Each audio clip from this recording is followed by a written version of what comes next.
Already? Do you want to go? Do you want to do it? Hey, let's start a podcast. What do you say?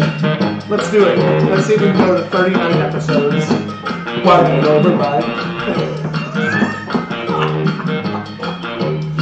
Did you say white man overbite? Yeah. Anytime a white dude who doesn't know how to dance starts to dance, first thing he does. Really? First thing he does, sucks that bottom lip right up under his teeth. And what if they know how to dance? They don't. If they do that move first, they don't know how to dance. Do you like to dance? Are you a good dancer? I love to dance. Yeah? Gosh. You set me up for this. My Kimmy is not a great dancer. Oh, yeah. But we're not going there. I love to dance. That's where we differ. So this was a few years ago. My wife and I one Friday night. I hate this story. I hate this story. Why? Because it makes me so jealous and envious. Oh, you're gonna hate it then, yeah. If this is a story that I think you're telling, I hate this story because you tell the story, and if it's a story that I think it is, then I'm gonna have a rebuttal. Okay, great. It was a totally organic Friday night where we had dinner, and normally we sit and watch TV in the evenings, but it was a nice night, and I was like, let's just sit outside. And then, as Rod Stewart said, you put your speaker in the window. And so we put our kitchen speaker up in the kitchen window that faced out towards, we didn't have a deck then, it was just a patio. And we just started playing song after song after song, but then we were kind of chair dancing.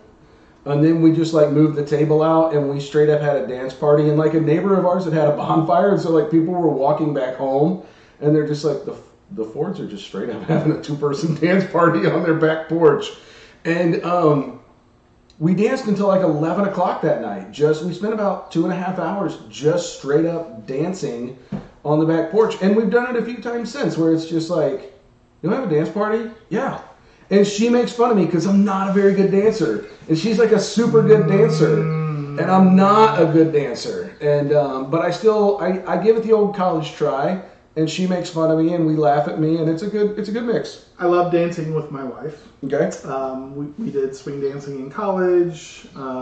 We are very intentional at wedding receptions to make sure that we get some dancing in. Our reception was dance party, but she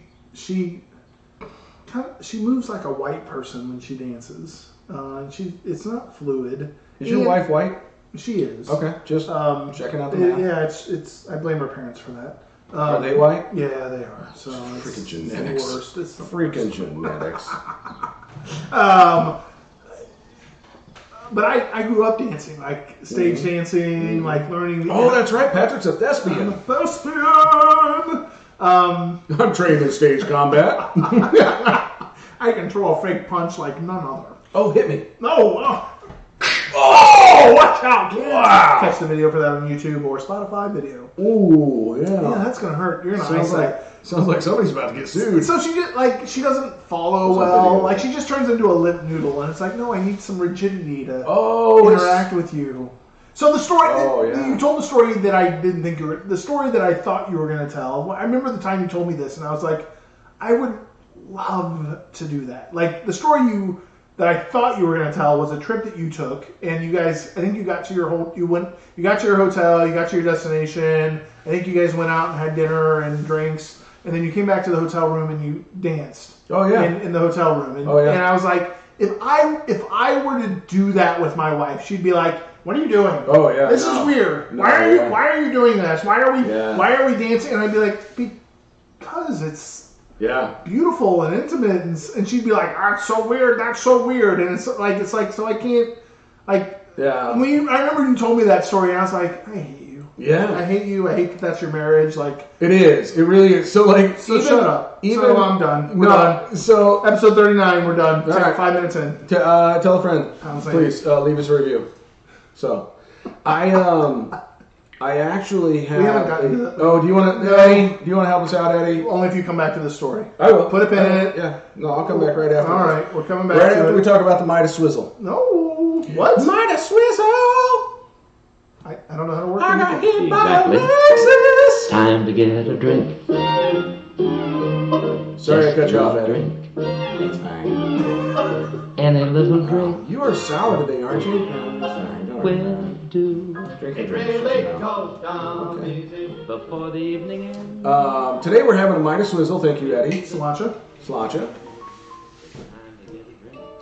This should be. Oh wow, that's okay. Oh, I like that. That's like a. That's not like a drink. That's like a. I feel like I just popped a piece of candy. Yeah, wow. I'm gonna have to. Hold on. Pardon me while I go to my notes. Midas Swizzle. The Midas Swizzle. What are you going over there? Is rum, pineapple juice, liqueur 43, angostura bitters, and ginger. What's liqueur 43? So that's actually really funny. I inherited a bottle of liqueur 43 from a buddy of mine who, well, he's not a buddy anymore. He's dead to me. But he used to be in the liquor business. He's still in the liquor business. We don't talk. And ouch. He gave me this bottle of liqueur 43 that I don't really use for a whole lot of things. But then when I came across this recipe, I was like, the Midas touch was gold. So this could be a cool drink. And then I was like, oh crap, I have liqueur 43. We got to put it on the show. But guys, this is good. Like the recipes in the show notes. If you have these things, give it a shot because boy, that's an okay drink. It's a good one. It's like tasting a piece of candy from another country. It is. That's a really good way to put it.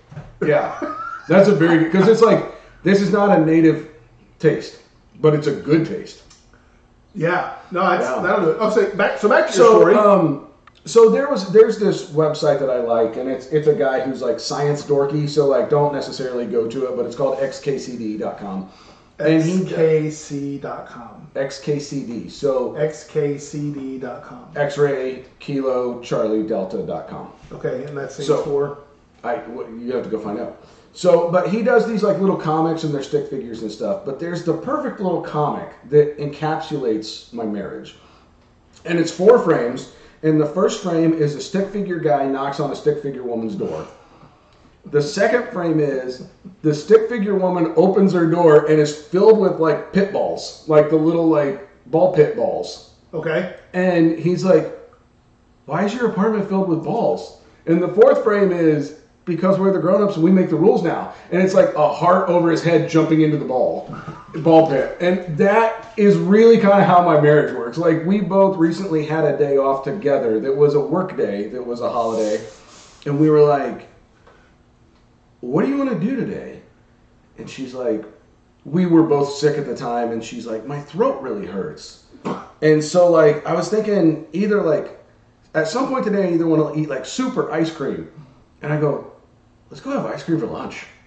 And she was like, really? I was like, yeah. Yeah. So, like, we legit just went and had ice cream for lunch. So the fact that we would, like, on vacation, go out, have a nice dinner, enjoy the night, come back to the hotel and have a dance party is par for the course for us. Yeah. But also, it's the same where, like, we'll dance in the kitchen. And, like, especially we've had health challenges, significant health challenges throughout our marriage. And so I think because we've had, like, not to get too philosophical, but I love The Prophet by Khalil Gibran, where he talks about your vessel for happiness is your same vessel for sadness. So it's a mirror image, so you can only be as happy as you're capable of being sad. And I think that really fits us because we have those moments where, like, man, we've had really, really hard times together. And so in even those little Tuesday night moments of let's have a dance party in the kitchen, like, we're going to celebrate that because those are things in our life and in our viewpoint that are 100% worth celebrating. Yeah. So that's why we have dance parties. Yeah, no, I hate your marriage even more. So that's good. She'll be glad to know that. Yeah, no, that's great. She's been waiting on us to break up for a while. She wants me back. She's like, I just can't compete with Big Gravy. And I was like, I know you can't. Yeah, learn to cook. No, Kimmy is so measured in her things, and so everything. She's better with a schedule. She's better with, like, knowing and like all that. And it's not control. She's not a controlling person at all. Yeah. But she just is a matter of it's more of an issue of security. Like, okay, if I can see the horizon, I can know that. And so anything that is outside of that is it throws her in balance. And I I kind of thrive on that. Like I want to step into most of the part of the unknown. Mm-hmm. And so yeah, it's been a fun thing of 22 years of figuring that out. No, we've not been together that long. Oh, we haven't? No, not 22 yet. Well, she and I have, so. Way to flex. Well, 25 years if you count the dating episodes and the 5 breakups that I let her through. So the episodes. Yeah, it was just a test. Yeah, make her chase you. Yeah, absolutely. Yeah, but no, that's like to throw like if I were to have music playing and for her to come home, like if we just had the evening and I'd be like, let's dance. She'd be like, why? What are we doing? What is this? Oh. Yeah, it would not be like, it wouldn't be like, oh yes, absolutely. Like yeah. And I get, sometimes I do get pushback like that. And like, I don't know about you, but like there is always music around me. So like even like I was cooking lunch outside the other day and my neighbor came over because he was just like, what on earth? Because I had the outdoor speaker at full volume listening to St. Paul and the Broken Bones, which if you don't know them, it's like this fat white kid from Alabama that sounds like a gospel choir by himself.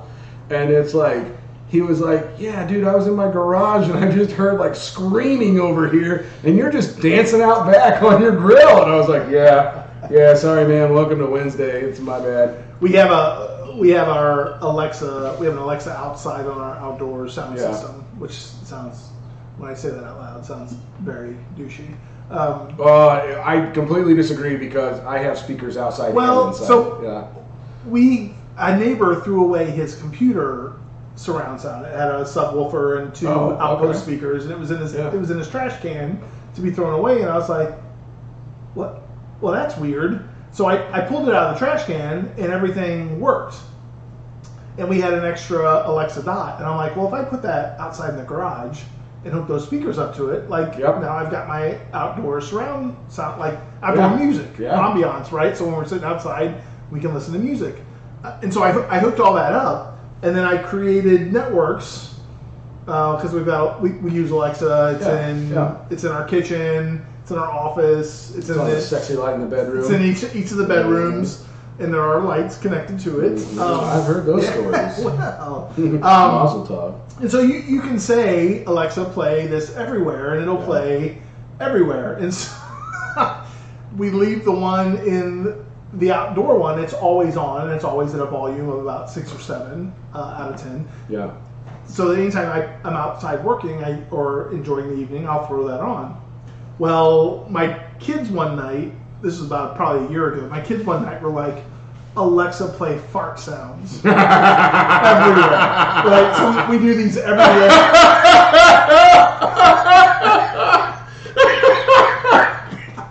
That's funny. Oh my god. So that we will do these things where we're like, we hear somebody in the other room playing something, and we'll be like, Alexa, play AJR's Bang everywhere. Okay. Which is this kind of like big bombastic, like boom, boom, boom, boom, boom, and it takes over whatever you're playing, right? So we'll do these things, and then we'll play like, and the kids are great at it. They're hilarious to see what they come up with because they'll come up with some super. They'll be like, play Amazing Grace by Aretha Franklin or whatever, right? Yeah. And it just becomes this war for about 5 minutes of like who can one up the other on the play everywhere. But one night they're like, play farts everywhere. Oh, heck yeah. And I didn't realize it until later, and I was like, that was playing outside on the speakers, so that anybody who happened to be outdoors was hearing from the Probst house garage just fart sounds coming from the speaker system. We don't do random dance parties, but we do random fart parties. I do like that. Yeah, for me, it's there's constantly music happening around me, and it's it's like angelic. You just hear the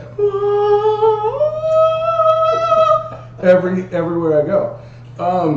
Last weekend, actually, though, I was hanging out with some friends, and they live close to me, and they were like, the wife said, "Oh, gosh, pork tacos sound good." And I was like, "You gotta be kidding me."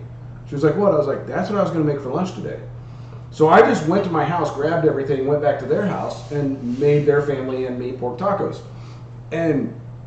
But I'm nerdy like that. Every single time we have tacos at my house, I have a Spotify playlist I've made called Taco Night. And it's great. It's like the Coasters and a lot of like surf jam stuff. And I was like, but my buddy was just like, you know all the words. And I was like, duh, it's Taco Night playlist, man. But it was funny because like I was cooking in their house, and they're not music people, and so they're wanting to have like chitty chat while I'm just music's playing. And you're like, will you shut up? No, not that at all. Have your chitty chat. I'm not turning down, and I'm not going to stop singing. Yeah, right. So in a honky tonk down in Mexico, and like.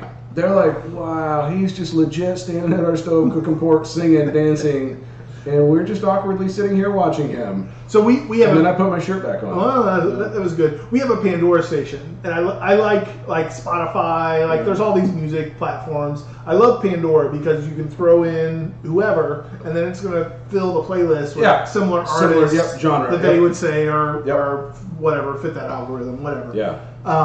And I am a big modern folk genre. So I loved Nathaniel Rateliff and the Night Sweats. I love Mumford and Sons. I love Kaleo, like Lucas Nelson, Willie Nelson's son. Oh yeah. Stuff. Lucas Nelson and the Promise of the Real. Yes. Yeah, that's his so I love throwing those things in there, and then I love seeing what else comes up that I'm like, who is this? I don't know this. This is a nice introduction.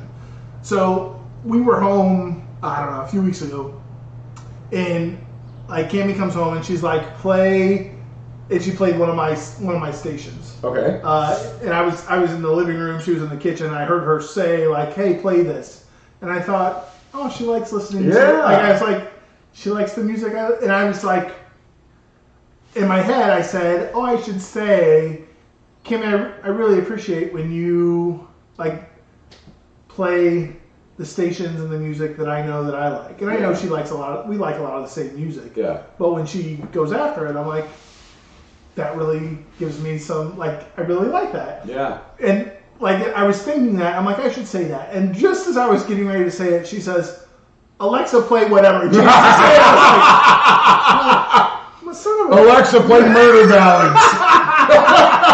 Cammie, I really... you know what? Never. Okay. Wow. Patrick, were you saying something? No. I'm just. I killed my baby with a hatchet on the Appalachian North I did follow up with that conversation. I said, just so you know, like when you said play this station, I was going to say, I really like that you love the music that I listen to. And then as soon as I was about to say that, you changed the station to something else. Oh, that's hilarious. That's awesome. My wife is very, she really stays in her lane musically. Okay. And so I think for me... Which is? She loves Prince. Okay. And she loves kind of that vibe. She likes that upbeat, dancey kind of music. But there are days where I'll come home where I'll realize that my kitchen listening has influenced her. Yeah. Where like I'll come home from work and she'll have something going and I'll be like, oh, that's Uncle Lucius. And she'll be like, oh yeah, this is a great song. And I'll be like, yeah, I play this song on the guitar. She's like, no, I know. Like I Googled the lyrics one day when you were out back playing your guitar because I liked the song and I was like, you could have come asked me what the song was called. She's like, I didn't want to interrupt you. I just Googled the lyrics. And I'm like, cool. All right. We don't have to communicate. Yeah. It's fine. We don't actually have to have a relationship outside of laundry and meals. So, it's really funny though because I think a lot of my, like, she has said that a lot of my influences changed the way that she views life since we've been together. Oh yeah. And it's, but a big part of that's music where she's like, we were talking one day because she's such a big Prince fan. I said, how many times did you see Prince? And she was like, I only saw him 3 times. And I was like, where? She was like, oh, they were all in Indy. And I was like, really? She goes, babe, I never had the idea of let's travel to go to a concert until I met you. Uh-huh. But you're like, Ava Brothers are playing in Vegas. Let's go to Vegas for the weekend and like find other fun things to do and also go to this concert. And I was like, yeah, that's how people travel, right? She's like, no, babe, that's how nobody travels. So I was like, oh, that's how I travel. She's like, yeah. But that really is the majority of the vacations that we take. We take a vacation where we find something we know we want to do. And a lot of times it's a concert. Yeah. And we'll be like, cool, let's go to San Antonio and like watch this concert. And then let's spend the other 4 days figuring out what's fun to do in San Antonio. So we have no agenda. And she was like, I've never vacationed like that because it's weird. Yeah. Like, it's really weird to, like, not know what you're going to do. And I was like, no, it's super awesome to wake up and decide what you're going to do. Just go. Like, and just be like, yeah. And so we always ask the locals, where do you go? Like, where do you like to go get a dinner? What do you go do for fun? Preach! And so, along with kind of that dance party mentality, you filled your apartment with balls? Yeah, we're the grown-ups. Yeah. We can have ice cream for lunch. We create the rules. We can do whatever the heck we want, man. Heck yeah. And I think for her, because she has a high-stress job and she's always lived this really, like, structured life, she's like, what freaking hippie did I hitch my wagon to with this guy? Yeah, no, I love that. The music, this is a semi-music episode. We'll wade into the music episode. We can lead into this. Yeah, no, What other bands do you really enjoy? So Mumford & Sons, Nathaniel Rateliff and the Night Sweats. Like, he's not doing anything in Indianapolis and Indiana in general. I saw but that. he is at Red Rock in Colorado, and I'm like... Have you been to Red Rock? I've been there, but not for a concert. I've been there just to see it. And it's a great concert venue. So I think he's playing in August or September, and I mentioned it to my wife and some friends of ours who've been to a Nathaniel Rateliff concert with us, and I'm like, do we want to go to Colorado to catch a Nathaniel Rateliff concert? We do. Like, I would love to see one in Red Rock, and if I can see it with him, like, I'm not going to be angry or disappointed. And if I can make a recommendation, after you go to the show in Red Rock, don't go back to Denver. Go to Golden. Stay in Golden. Yeah, no, Denver 10 years ago was amazing. Sure. Denver now is so congested. It's red states trying to go to dispensaries is what it is. Yes. So anything outside of Denver is amazing. Mm-hmm. My in-laws have a place in Estes Park, and that's wonderful. And I have other in-laws that live in Castle Rock. So how many in-laws do you have? I have all the in-laws. Wow. I bought some. It was in the last recession. I purchased some extra in-laws just for fun. You know what? I have always been impressed by your financial prowess, but purchasing additional in-laws is something I've never thought about. It's just what you got to do. In today's market, the fiscal responsibility of in-laws really can help your portfolio drastically. Talk about diversity. And you got to have... Wow. I've got white in-laws. I've got red in-laws. That's right. I've got yellow in-laws. I've got all the in-laws. Because I speak banjo, I like music that has banjo. What a great throwback! If you don't get that, go listen to the rest of the archive. We're not going to give it away here, but what a good throwback joke. 19 episodes later. Because I speak banjo, love me some banjo. I love me some banjo. Then you probably love some Ava Brothers. Oh, Ava Brothers. When they were here last summer, they were at the Nickel Plate Amphitheater in Fishers. A mutual friend of ours, Kyle, had gone, and he is not a concert person. He's not a music person, but his wife is. Is he anything? And he's fantastic. I actually love him. You love him. I love him. I love him too. He hates me. And that's okay. I don't know. A lot of people hate you. I'm coming to find. Sorry, Fred. I'm easy to hate. Outed. But, no, he was like, we're going to see the Ava Brothers tomorrow night. And I was like, oh, dude, I've seen them 15, 18 times. I was like, they're a great show. You're going to love it. I've not seen them yet. And he was like, really? And I was like, you as someone who doesn't like concerts, it will be impossible not to enjoy this concert because they are so genuine. They're so well put together. They're such a great concert. Like, I've seen them that many times because they're consistently good. Like, they're just always a really, really great concert. So the next day, he went and saw them the night before we did because they did 2 shows back to back. He texts me and he goes, I did not expect one dude to play the banjo the entire time. And I was like, oh yeah, no, Scott Avett plays the banjo the entire time. That's what he does. And he was like, I didn't see that coming. And I was like, yeah, it's pretty cool. Like it's super cool that he just rocks the banjo the whole time. That's what I do. Fun fact about that though, the night that Kyle went, Dak Shepard and Kristen Bell went to that show in Fishers. Oh really? And like friends of theirs took a photo of them. You live next to them. Like, yeah, I would. Oh gosh, for the mayhem, I would love it. But they took a photo. Previous episode, go back and check that out. But then it turns out that the night we went to the show, John Mulaney was downtown. And so they came and saw the Avett Brothers, saw John Mulaney, and just flew back to L.A. And it's like, yeah, we could be friends with them. But yeah, anything with banjo. So what else with banjo? Are you familiar with Fun or AJR? Mm-hmm. Fun. I don't know a lot of it. I know of AJR, but I don't know. AJR is a New York, it's brothers from New York City. But they were inspired by Fun. Mm-hmm. So Fun tried a long time in the music industry, and I forget his name. It's escaping me at the moment.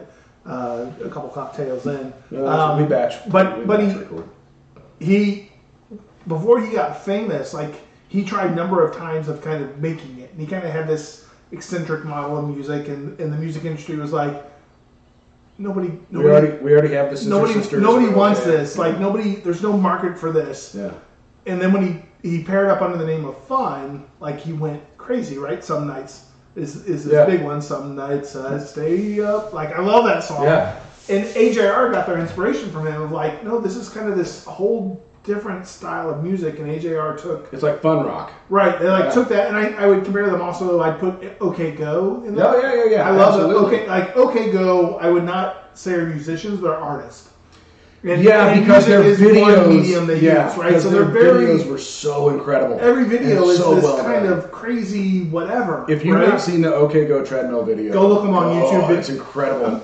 How well rehearsed that is. Not just their treadmill, like all of their stuff. Oh yeah. But like that's what put them on the map. That was it. Like, no, we did this in one take. And if you get a chance to go see AJR, they're not a concert. They are a show. I have a buddy who took his son to see them last year at Deer Creek, and or 2 years ago maybe, recently, and was like, of all the bands, my son wanted to go see AJR. Yes. And I was like, okay, cool. Yeah. So yeah. We love Bang, and so we listened to all their stuff. Yeah. And so when they came to Deer Creek, same thing. Like we were like, oh, let's go check them out. Like let's go check it out. It was the first concert my son had been to. I think maybe all my kids or whatever. But we went and we're like, oh, that's pretty impressive. Like it's not like it is a show. Yeah. Like you're watching and you're just like, there's so much visual as much as auditory that you're like, this is way like. Yeah. We went to Dave Matthews because a few years ago during COVID we were kind of like, we need to go see these artists who are alive and present and performing. Then eventually they're not. Like Elton John was at the end of his tour, and we're like, we should have gone to see Elton John. Yeah. Like we missed that opportunity. I should have gone to a basketball game and seen Michael Jordan play. Right? There are those things that you're like. Yeah. There are these epic moments that you're like, this is the moment is now. Yeah. The moment is now. Don't miss this. Don't pass this up, kind of a thing. And so we were kind of like during COVID, we're like, we have to go do these. Yeah. Because they're unique, they're once in a lifetime kind of these things, and so we kind of put that in our kind of mindset of like, who are these? So we're like, well, Dave Matthews. Like, we love Dave Matthews. We should go see Dave Matthews. People love Dave Matthews and they go to his concerts, and that's awesome. It was a miserable concert. I'm not super familiar with Dave Matthews. Yeah. I know his popular pop songs. Sure. But all he does in his concert is his band does these musical riffs. Yeah. Like it is musical masturbation. Yeah. On the stage. Yep. And you're just kind of like, unless you're a big fan, you're like, I don't, like you play the first 2 minutes of your song that I love, and then you go on for another 3 minutes of like, I don't even know what the heck you're doing up there. And I don't even care. Yeah. Like you're not doing this for me, you're doing this for you. Yeah. Like, and so it was just this weird episode of like, well, that was 45 minutes of them just satisfying themselves. Sure. And they don't care because they packed out the house. They sold it out. They sold it out. They're Dave. Yeah. Yeah. So it was that kind of like, like that was my first concert of like, if I'm not the end, you're not playing for me. Yeah. And I'm not sure even the people that were the end that cared for it. Like I think that's their time to drink and have conversation and smoke the devil's root, all that. Yeah. I think a lot of those people too, though, we've got young kids at home. This is how we get away. We look forward to Dave all year because that's the night where we go party and the in-laws are in town and blah blah blah. And I mean, I have friends like that who recently were. I mean, they're not to that level, but like. They're Louisville natives, and they were going down for the races the Thursday before the Derby. And they were ecstatic because they were like, hey, we can get away for the night, just the two of us. Right. And I think that's the Dave crowd. It's like maybe, oh man, I gotta blah, blah, blah. And I don't know, for me, I've never been a big fan of Dave Matthews, but I do like jam bands. Right. So like, I'm a big fan of the Grateful Dead. I'm a big fan of like String Cheese Incident. Like Mo, those are great bands who are just jam bands, but they're not that flashy.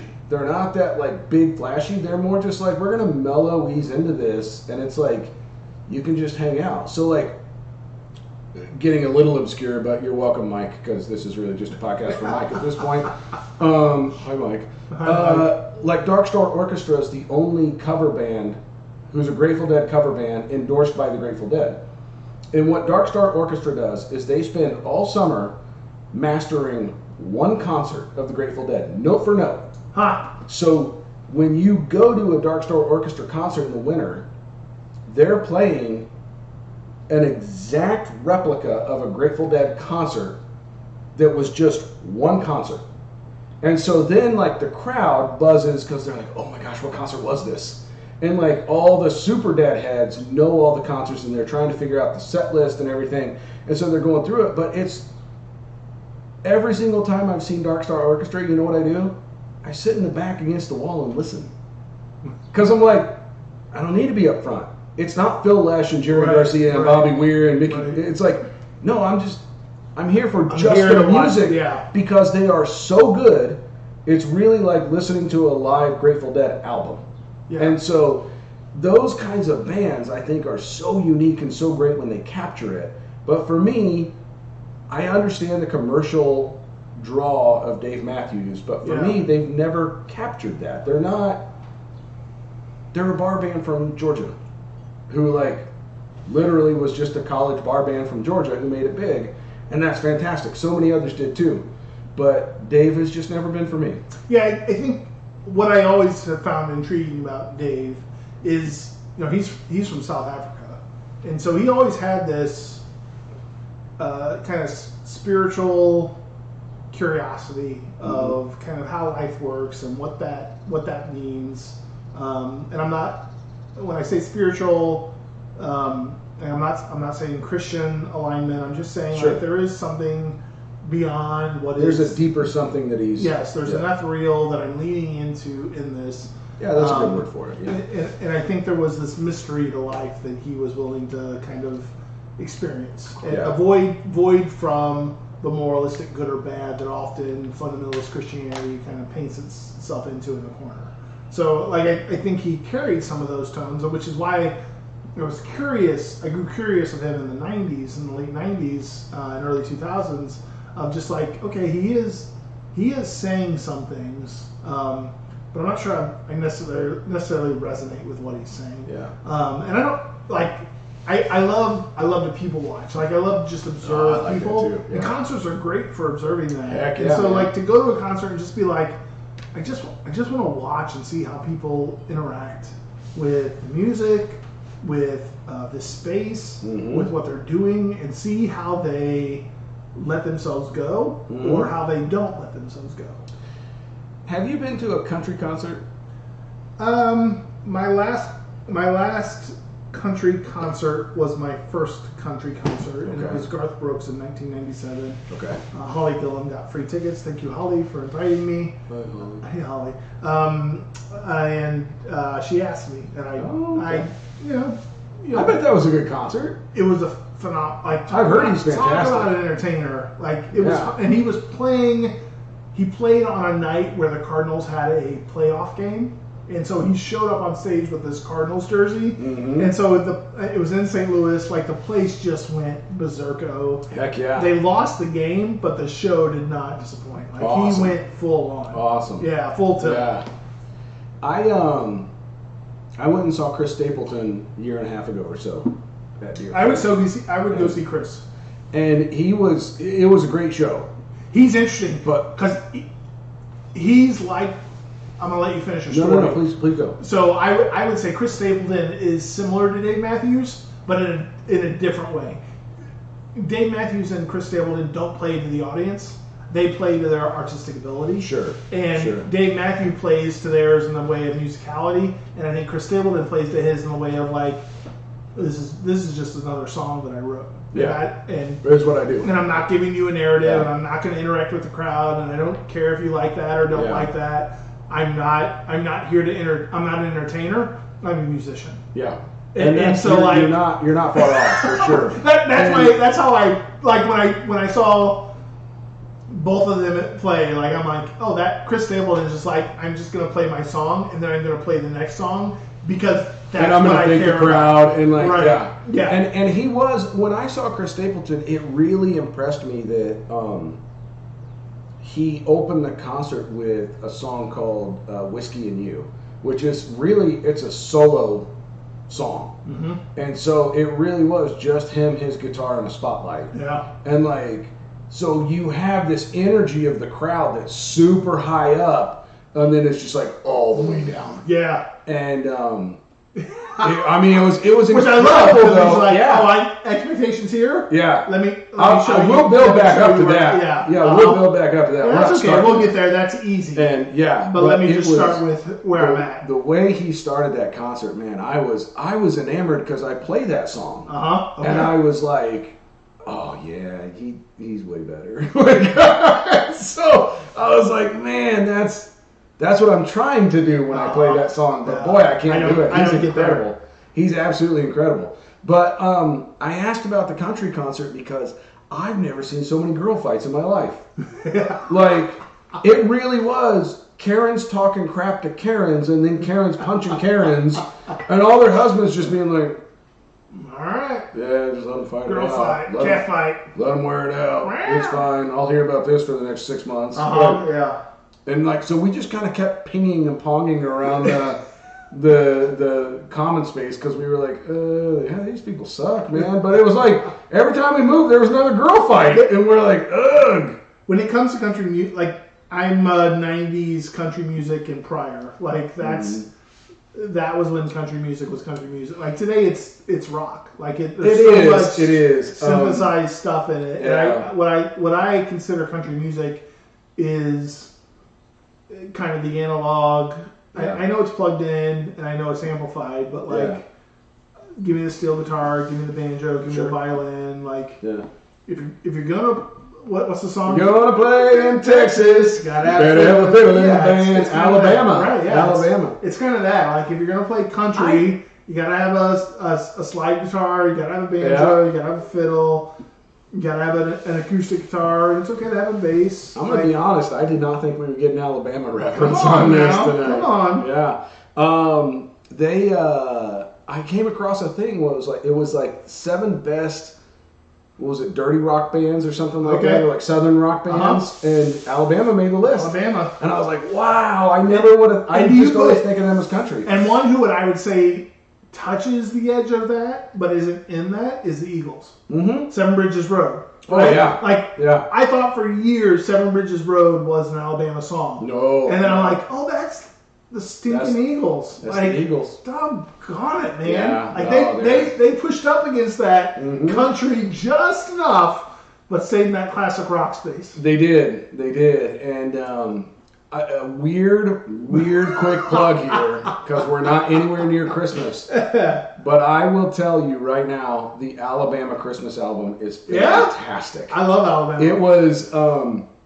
It was a mainstay in our home growing up. Okay. But honest to goodness, like even still, I'll go back and listen to it, and I'll just be like, and none of them heads up, none of the songs are traditional Christmas carols. They are original content written by Alabama about Christmas. I love that. Like there's one that's like, hope this soul hear the Christmas bears, spreading the good news everywhere. Shel Silverstein, it's exactly that.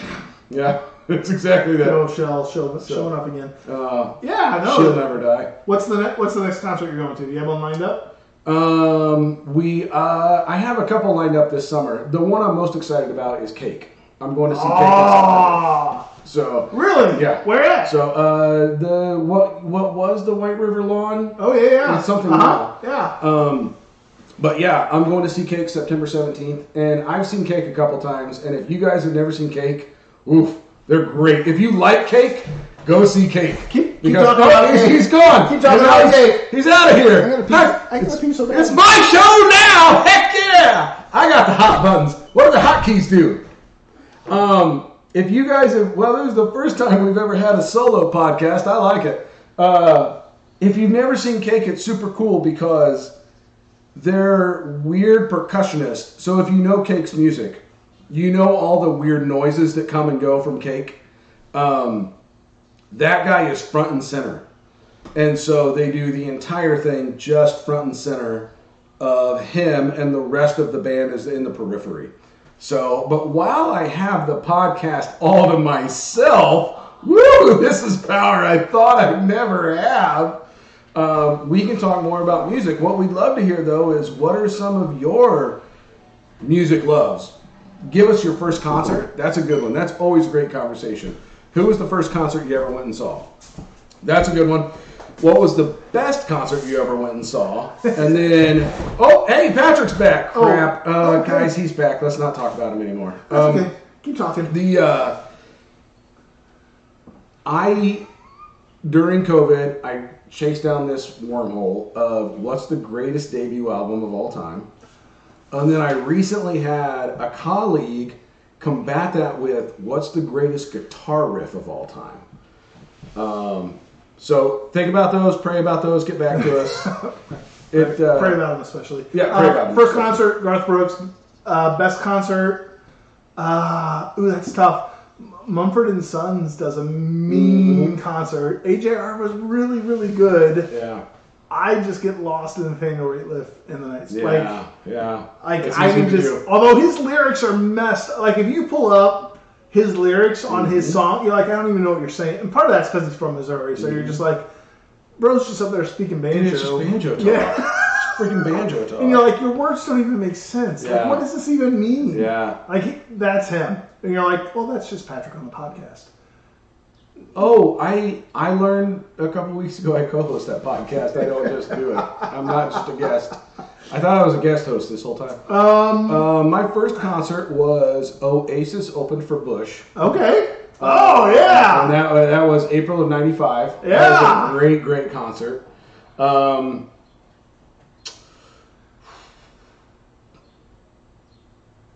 Best concert. Come on.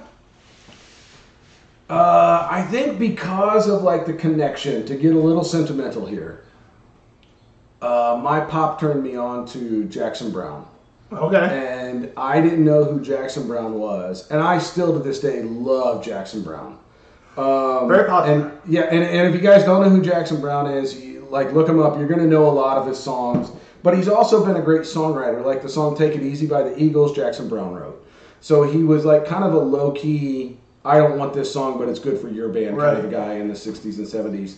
And I got the chance to take my dad to Jackson Browne's solo acoustic tour, where it was Jackson Browne, several guitars, a couple pianos, where he just went from instrument to instrument all night and played songs for a couple hours. And it was also great because it was billed as an evening with Jackson Browne. So they were like, this starts at 7. Okay. They're like, this is not... There's no opener. There's no chicanery. This is Jackson Browne comes on stage at 7, and he's going to play till 9:30 or 10, and it's just going to be him. But like, don't think this is some diva doing his thing. Like this is an evening with Jackson Browne, and Pop loved Jackson Browne, and so I think just that experience of sharing it with him and like just watching him be energized by someone he loved growing up, because he's about the same age as Jackson Browne, a little older, and like watching that come up, that was, it's maybe not the best concert I've ever been to, but it's maybe the best concert experience I've had, because it was such a cool thing to share. So, and like for it just to be him telling stories about his songs and stuff, and like you really got that intimate experience with 30,000 people. Yeah, you've been to a concert, I'm sure. If you've been to a concert, you've probably experienced this where they do a cover of a song, and they usually tell a little bit of why that cover matters to them, and it's kind of this special moment of like, because they usually cover something that's very familiar, but for whatever reason it hit them in a special way, and so they kind of and it's kind of it's not the same thing, but it's very similar along that line of like you get a peek behind the curtain in a sense of like, oh, I'm seeing the real you. And to your point, you and I have gone to Carb Day for numerous years together, and we even actually kept our Carb Day tradition going through COVID. And you and Mike and I sitting outside, 100% outside the Speedway. We did, our Carb Day streak is still intact. But we saw Train one year at Carb Day, and I was like, Train sucks. I don't want to go see Train. But then Train got up there, and they peppered in their hits, but like when they started doing A Whole Lot of Love by Led Zeppelin, I was like, hold the phone. What are they doing? And I was like, what are they killing it at? Yeah. And like it was so good. And then they did Under Pressure, which is one of my top 5 songs of all time, because I love Bowie and I love Queen. All right. And like when they did Under Pressure, I was just like, I'm in a whole new place. Train, you're my guys. I love it. I love Train. And I've not listened to them since. But man, when they did like those 2 covers, you're right. Like a cover, even for like a mainstay band like Train, who has their own plethora of hits, sound, their own they're just whatever. Like, no, but guys, we killed this song. Like you all got to hear us do A Whole Lot of Love. Well, this is who we this is the music that inspired us and drove us to where we are today. Like that's the stuff of like, we want to pay tribute to them because we wouldn't be here without the music that inspired us to be here today. No, absolutely. But like when they did, so like if we've talked about Carb Day before, but this is also, Carb Day was 2 days ago, so Patrick and I are fresh off of Carb Day. So new stories coming soon. Speaking of, if you listen live, happy race day, because I'm at the race right now and I'm talking to you. That's right. I'm cheering for my fans. And but the great thing about Carb Day is one of the bands is awesome. Yeah. And one of the bands sucks. Used to be awesome. And you never know which is going to be which. Because we were like, oh man, Blues Traveler, that's going to be great. Wow, Blues Traveler sucks live. Train, who wants to see Train? Holy crap, Train's awesome. Bare Naked Ladies, I don't remember who they paired with that one year. But it was Traveler. Like, oh my gosh. It was Blues Traveler and Bare Naked Ladies. Was it really? And we were like, Blues Traveler sucks. And then we're like, oh, Bare Naked Ladies is actually really good. They were okay. They were all right. He's rapping. You knew their songs. If I had $1 million. If I had $1 million. I wouldn't be doing this podcast as a hobby. I'd still have $1 million. What'd you learn? I learned that you were a little bit okay wading into the music conversation. Because I know you never wanted to have the music episode. Well, I just know it's going to be... I'm not going to be able to contribute much. But you actually contributed a good deal. Yeah, so I think you have more... do we get to certify this as the music episode? No, guys, I think we're going to title this the Kind of Music episode. Kind of Music.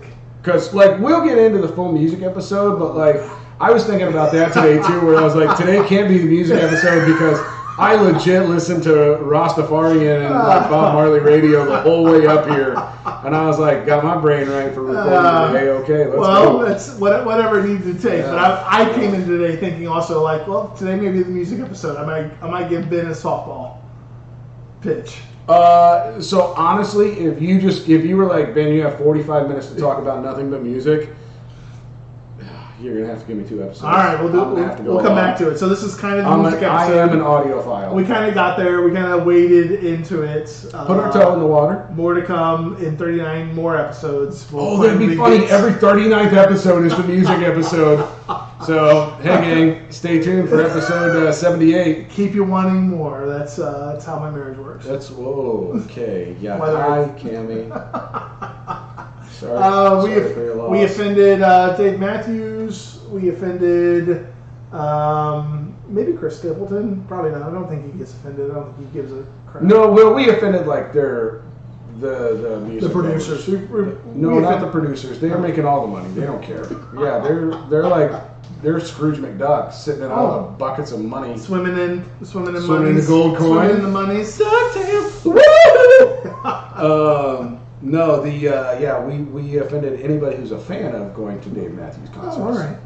And we offended modern country as an industry, but that's okay because we're not really sure we put out anything of value for probably 20 years. So take that and stick that in your pipe and smoke it. But don't smoke. But we don't smoke. And Sinner and Saint moments. I don't know if we really got there. What is this? We're not sure what this podcast is about. But we had. But every few episodes we go completely off the rails and discuss nothing Sinner and Saint related. But we had a fizzy dizzy mizzy today. It's a Midas Swizzle. That's what I said.